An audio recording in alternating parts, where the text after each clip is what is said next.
প্রিয় বন্ধুরা, তোমাদের সকলকে স্বাগত জানাই অপূর্ব মানা হোম থিয়েটার ইউটিউব চ্যানেলে। আজ আমি তোমাদের সঙ্গে তোমরা যারা ক্লাস অষ্টম শ্রেণীতে পড়ো তোমাদের পরিবেশ ও বিজ্ঞান বিষয়ের শেষ মডেল সেট নাম্বার 11। তো এটা শেষ মডেল সেট। এই মডেল সেটের সমস্ত প্রশ্ন এবং তার উত্তরগুলো নিয়ে এলাম। চ্যানেলে নতুন থাকলে সাবস্ক্রাইব।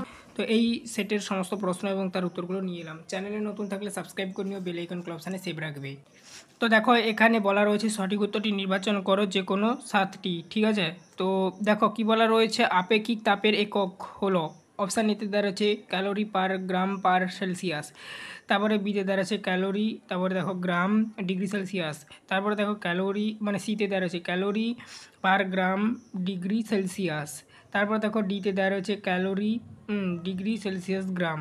এখানে সঠিক উত্তরটা যেটা হবে অপশান সি করবে উত্তরটি, অপশান সি করবে উত্তরটা।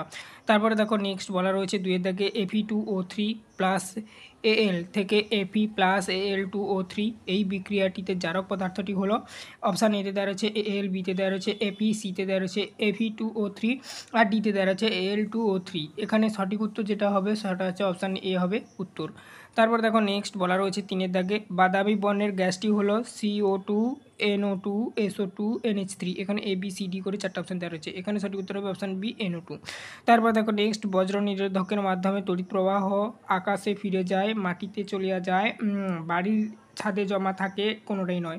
এখানে সঠিক উত্তর হবে মাটিতে চলে যায়, অপশান বি করবে উত্তরটি। ফিউজ তারের যে দুটি ধাতু দ্বারা তৈরি হয় তা হলো, মানে এখানে 5 নম্বর প্রশ্ন, ফিউজ তার কোন দুটি ধাতু দ্বারা তৈরি হয় বলো তো। অপশান এতে দাঁড়াচ্ছে তামাওটিন, বিতে দাঁড়াচ্ছে দস্তাওটিন, আর সিতে দাঁড়াচ্ছে সিসাওটিন, আর ডিতে দাঁড়াচ্ছে কোনোটাই নয়। এখানে অপশান সি করবে উত্তরটি সিসাওটিন। তারপর দেখো নেক্সট বলা রয়েছে গলিত NaCl এর তড়িৎ বিশ্লেষণে ক্যাথোডে উৎপন্ন হয়, অপশান এতে দাঁড়াচ্ছে Cl2 গ্যাস, তারপরে দেখো বিতে দাঁড়াচ্ছে H2 গ্যাস, আর সিতে দাঁড়াচ্ছে N2 গ্যাস, আর ডিতে দাঁড়াচ্ছে O2 গ্যাস। এখানে সি হবে এখানে Cl2 হবে উত্তর, অর্থাৎ অপশান এ হবে উত্তরটি, Cl2 গ্যাস উৎপন্ন হয়। তারপর দেখো 7 দাগের প্রশ্ন বলা রয়েছে প্রদত্ত কোনটি তড়িৎ বিশ্লেষ্য পদার্থ নয়। এতে দাঁড়াচ্ছে চিনি, বিতে দাঁড়াচ্ছে NaCl, আর সিতে দাঁড়াচ্ছে KOH, আর ডিতে দাঁড়াচ্ছে MgSO4। এখানে চিনি হবে উত্তরটি, অপশান এ। তারপর দেখো 8 বলা রয়েছে বেলে মাছি বহন করে যে রোগের জীবাণু তা হলো, উত্তর হবে যেটা অপশানগুলো দেখে নাও। এতে দাঁড়াচ্ছে প্লেগ, বিতে দাঁড়াচ্ছে ম্যালেরিয়া, সিতে দাঁড়াচ্ছে ডেঙ্গি, আর ডিতে দাঁড়াচ্ছে কালাজ্বর। ডি করবে উত্তরটি কালাজ্বর। আচ্ছা, 2-এর প্রশ্ন দেখো 2C2H2 প্লাস মানে 5O2 ইকুয়াল মানে সমান, এখানে দেখো ড্যাশ দেওয়া রয়েছে প্লাস 2H2O প্লাস তাপ, এই ড্যাশে কী হবে লিখতে হবে 4CO2 লিখবে। তারপর দেখো 2 বলা রয়েছে তাপে CGS এককটি হলো, এখানে যেটা করবে ক্যালোরি। আশা করি তোমরা দেখতে পাচ্ছ, তবু আমি লিখে দিচ্ছি। ক্যালোরি হবে কয়েক জফলাকার লয়কার হস্যইকার। তারপর দেখো 3টা মরচে হলো শোধক ড্যাশ ফেরিক অক্সাইড, এখানে দেখো পেন্সিল দিয়ে লেখা রয়েছে। 4টা বলা রয়েছে CaOH হলো বিক্রিয়াটির একটি ড্যাশ ধরনের বিক্রিয়ার উদাহরণ, এটা হবে তাপমচি। তারপরে দেখো নেক্সট 3 দেখে নিচের প্রশ্নগুলি সংক্ষিপ্ত উত্তর দাও যে কোনো 5টি। বরফের ক্ষেত্রে চাপ বাড়লে গলনাঙ্কের কী পরিবর্তন হবে, কমে যাবে। তারপরে দেখো 2 দেখে দুটি তীব্র তড়িৎ বিশ্লেষ্য পদার্থের উদাহরণ দাও, NaCl, KOH। তারপরে দেখো নেক্সট তড়িৎ বিশ্লেষণে কোন শক্তিতে রূপান্তরিত হয়, তড়িৎ শক্তি রাসায়নিক শক্তিতে রূপান্তরিত, এটা লিখবে। তারপরে দেখো অড়হর ডালে পাওয়া যায় এমন একটি এনজাইমের উদাহরণ দাও, ইউরিয়েজ, উত্তরটা করবে। আচ্ছা, 5টা দেখো নীল তাপের একক কী। নীল তাপের একক হচ্ছে SI থেকে জুল পার কেজি, CGS-এ হবে ক্যালোরি পার গ্রাম। দুটো একক এখানে বলে দিলাম। তারপরে দেখো নেক্সট বলা রয়েছে 5 দাগে তারপর দেখো নেক্সট 6 দাগে SN2 প্লাস থেকে SN4 plus plus 2E minus, এই বিক্রিয়াটি জারণ না বিজারণ, এটা হবে জারণ। তারপর দেখো 7 দাগে কী ধরনের মেঘ থেকে সাধারণত বজ্রপাত সহ ঝড় বৃষ্টি হয়, এটা হবে কিউমুলোনিম্বাস মেঘ। ঠিক আছে, পরবর্তী পেজে যাও। পরবর্তী পেজে দেখো তোমাদের এবারে 4 দাগে বলা রয়েছে নিচের প্রশ্নগুলির একটি বা দুটি বাক্যে উত্তর দাও। হিমমিশ্রণ কাকে বলে, এই প্রশ্নের উত্তরটা কী লিখবে দেখো। তো দেখো কখনো কখনো একাধিক পদার্থের মিশ্রণ দিয়ে খুব কম উষ্ণতার সৃষ্টি করা হয়, এটা ভালোভাবে লিখবে ভাষাটা।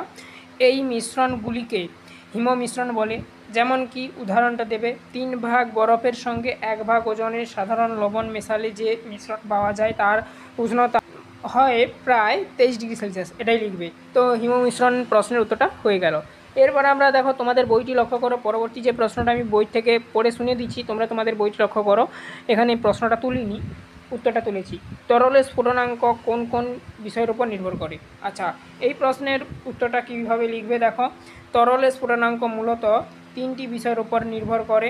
1 নাম্বার দেবে বায়ুমণ্ডলীয় চাপ, এটা একটা পয়েন্ট আর কি। এর উপর ব্যাখ্যা দেবে, চাপ যত বেশি কমা দিয়ে লিখবে স্ফুটনাঙ্ক তত বেশি হবে, গুণচ্ছেদ দেবে। উদাহরণস্বরূপ সমুদ্রপৃষ্ঠে পানির স্ফুটনাঙ্ক 100 ডিগ্রি সেলসিয়াস, কিন্তু পাহাড়ের উপর চাপ কম থাকায় স্ফুটনাঙ্ক কমে যায়। 2 নম্বর পয়েন্ট দেবে, এটাও একটা পয়েন্ট, তরলের প্রকৃতি। কী লিখবে? প্রতিটি তরলের নিজস্ব স্ফুটনাঙ্ক থাকে, যা তার আণবিক গঠন এবং অন্তঃআণবিক শক্তির উপর নির্ভর করে। তারপর দেখো তরল বাষ্পমোচন। তরলের বাষ্পমোচন কী লিখবে? তরলের বাষ্পমোচন যত বেশি স্ফুটনাঙ্ক তত কম হবে। এরপর আমরা 3-এর প্রশ্নটা দেখব, তড়িৎ বিশ্লেষণ কাকে বলে? অম্লায়িত জলে তড়িৎ বিশ্লেষণে ক্যাথোড ও অ্যানোডে কী কী পরিবর্তন, অ্যানোডে কী কী পদার্থ উৎপন্ন হয়? আচ্ছা, তড়িৎ বিশ্লেষণ কাকে বলে প্রথমে দেখে নাও।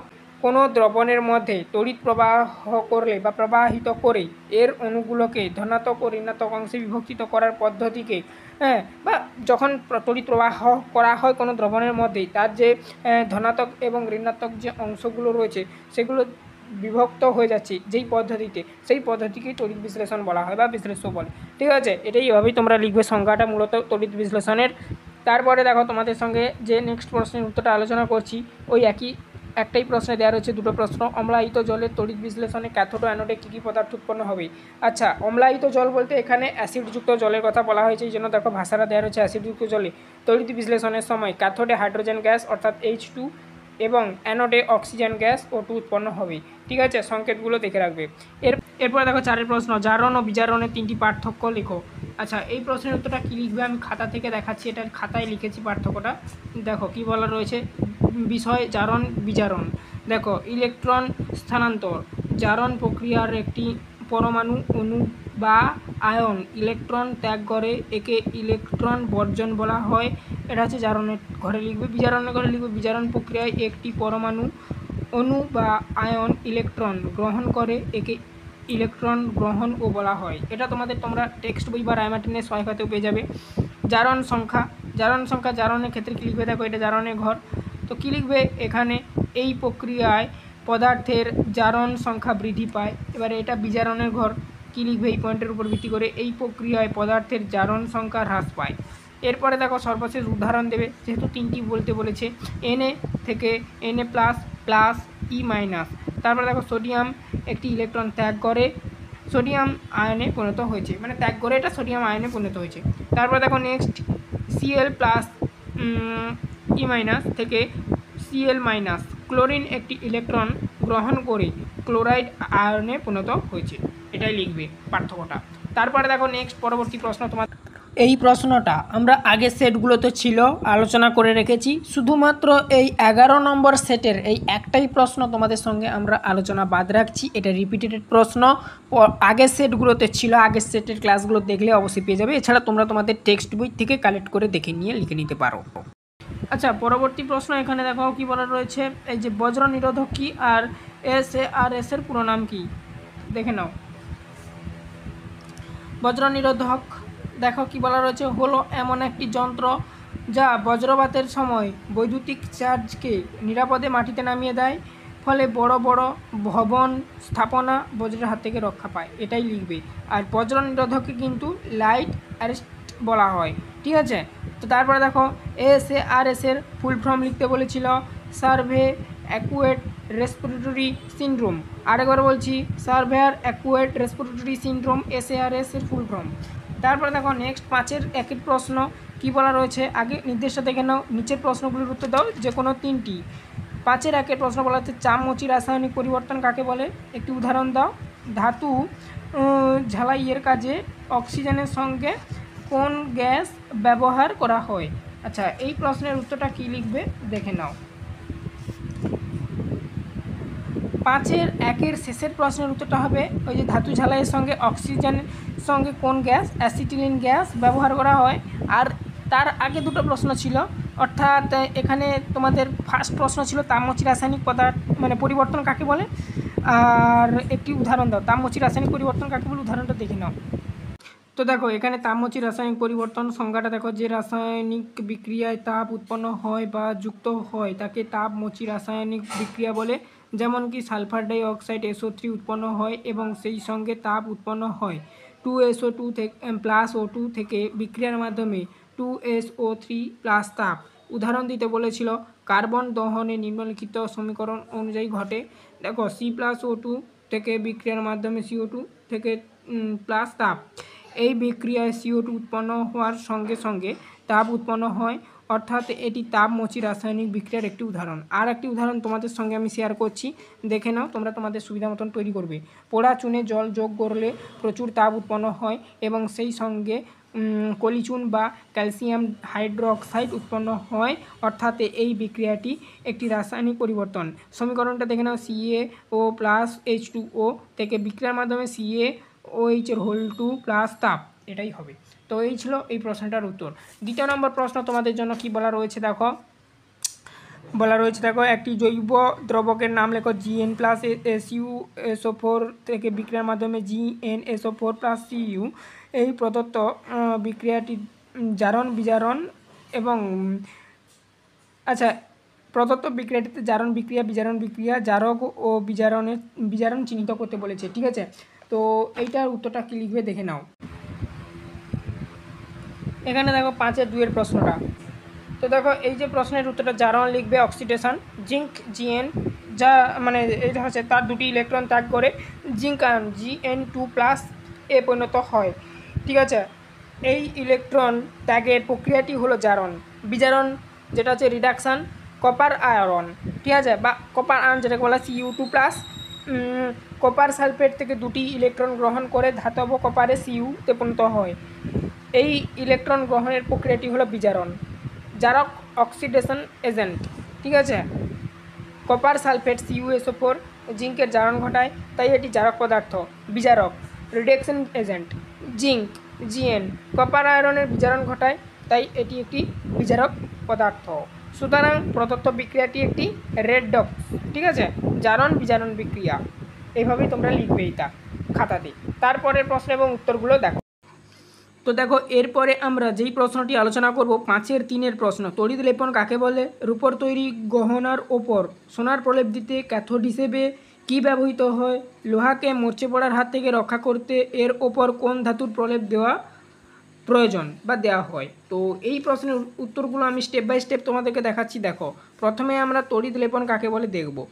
তড়িৎ বিশ্লেষণ পদ্ধতিতে কোনো ধাতু বা ধাতু সংকরের তৈরি পদার্থের ওপর অপেক্ষাকৃত কম সক্রিয় অন্য কোনো ধাতুর প্রলেপ দেওয়াকে তড়িৎ লেপন বলা হয়। মানে যেই ধাতুটার ওপর আমরা তড়িতের যে লেপনটা দেব সেটা যেন বেশি সক্রিয় হয়, আর যেটা দিয়ে দেব সেটা যেন কম সক্রিয় ধাতু হয়। ঠিক আছে, এটা একটু মাথায় রাখবে।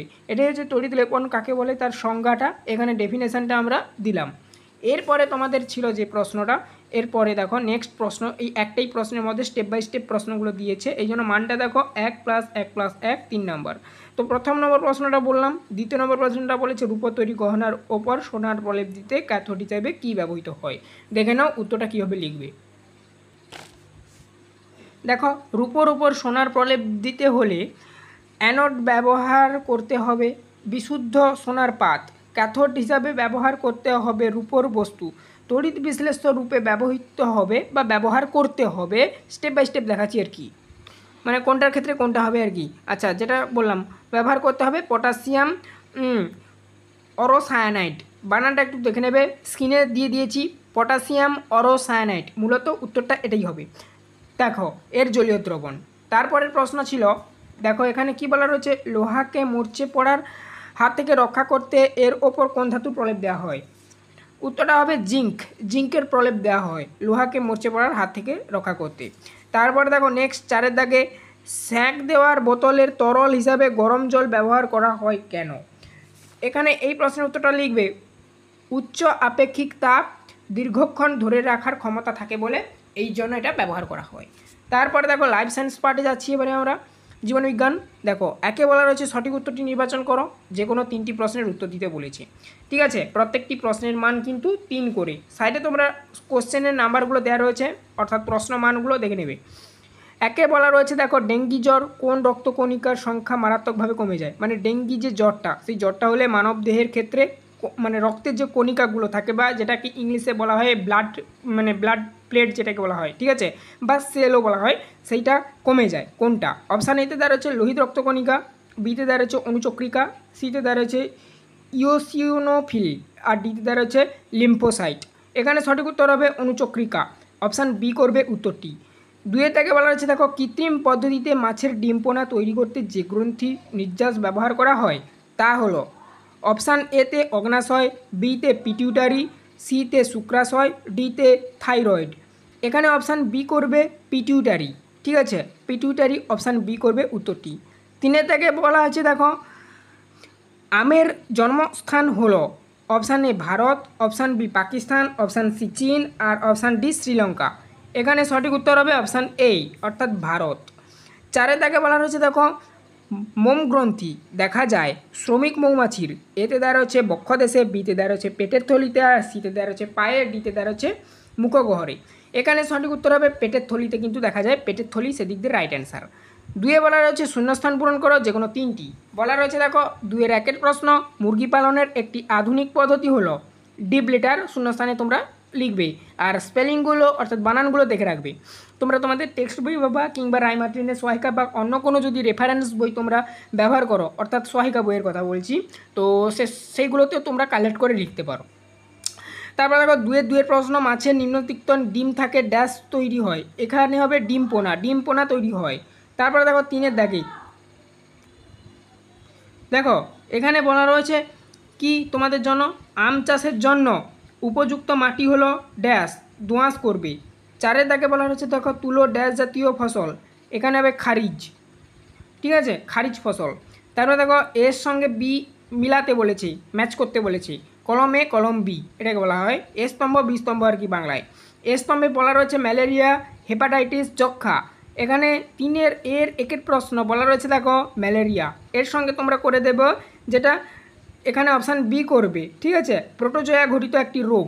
তারপরে দেখো হেপাটাইটিস, অপশান সি করে দেবে, ঠিক আছে, অর্থাৎ ভাইরাস ঘটিত রোগ।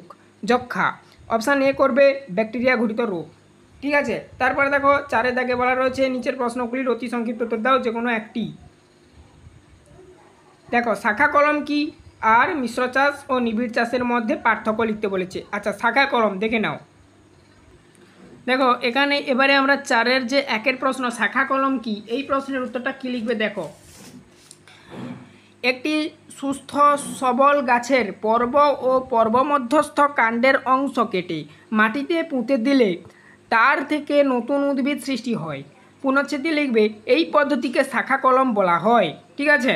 তারপরে দেখো নেক্সট বলা রয়েছে এখানে মিশ্র চাষ ও নিবিড় চাষের পার্থক্য লেখো।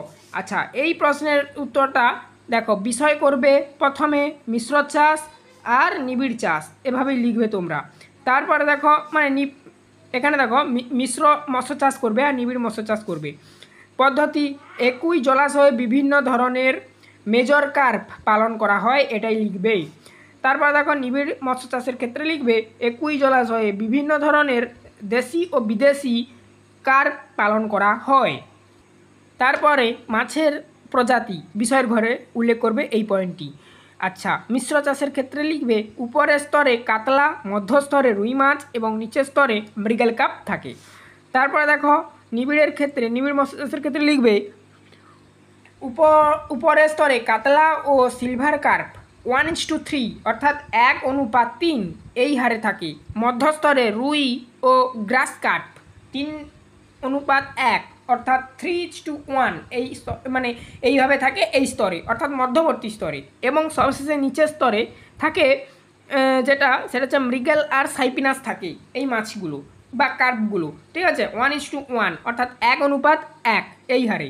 তারপরে দেখো নেক্সট উৎপাদন হার, কোন কার্পটা কত পরিমাণে উৎপাদন হয়। দেখো এই প্রকার চাষে মাছের উৎপাদন হার কম। তারপরে লিখবে এই প্রকার মাছ চাষে মাছের উৎপাদন হার বেশি, অর্থাৎ নিবিড় যে মৎস্য চাষটা সেক্ষেত্রে এখানে বেশি হয়ে থাকে উৎপাদন হারটা।